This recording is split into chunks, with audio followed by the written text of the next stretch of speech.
Hari ini training tentang Basic Human Resource Technical Series.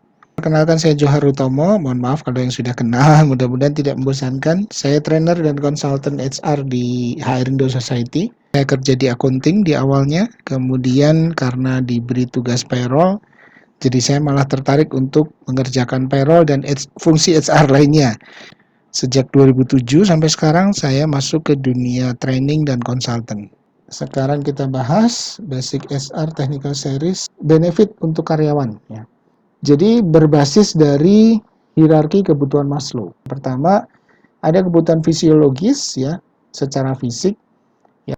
Rasa aman tadi diwujudkan dalam bentuk jaminan sosial. Ya. Jadi bentuknya sosial, misalnya ada perkumpulan sosial.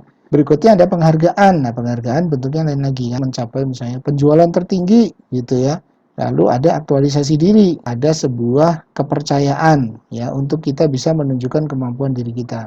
Yang mau saya sampaikan di sini adalah sebenarnya bentuk ini. Ada bentuk ekstrinsik dan bentuk intrinsik, gitu ya. Jadi bentuknya kelihatan dan ini bentuknya nggak kelihatan. Nah, ini frameworknya. Maka di sini ada base pay, ya, upah yang pokok yang wajib gitu. Variabel, ya, kemudian ada benefit. Kita bahas tentang benefit yang wajib, yaitu BPJS dan THR. Pertama, dasar hukumnya. Ya, dasar hukumnya jelas nih, Undang-Undang 45 ini sumber hukum gitu ya. Kemudian ada sistem jaminan sosial nasional. Kemudian ada Undang-Undang BPJS tenaga kerja, ya.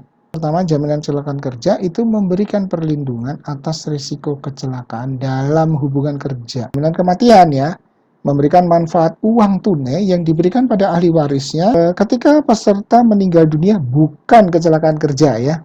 Jaminan hari tua.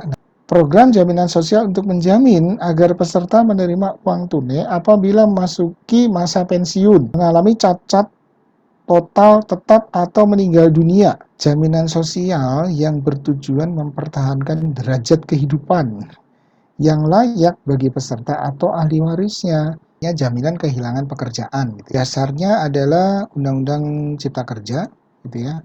Jaminan kehilangan pekerjaan diselenggarakan secara nasional berdasarkan prinsip asuransi sosial. Ada PP 37, ya, tentang penyelenggaraan program JKP. JKP dalam Undang-Undang Nomor 11 Tahun 2020, penyelenggaranya siapa? Pemerintah pusat dan BPJS Ketenagakerjaan.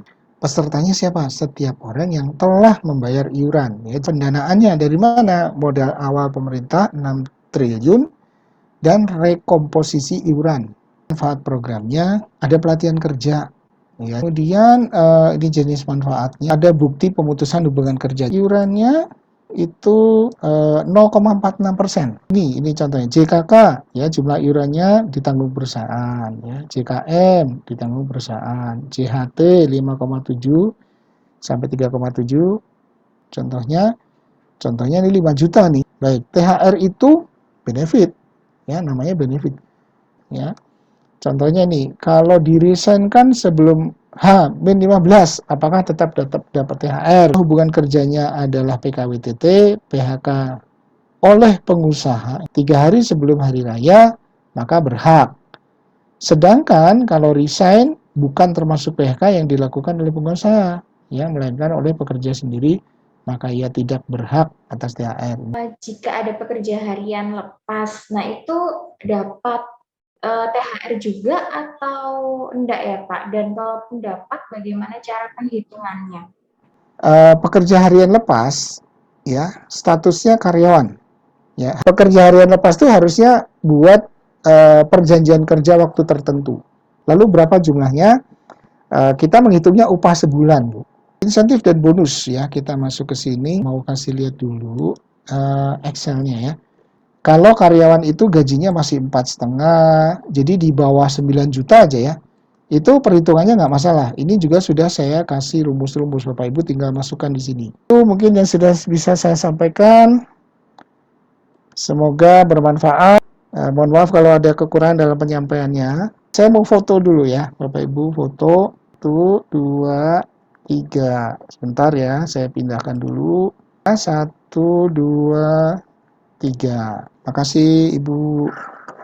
Izin saya N ya Bapak Ibu ya.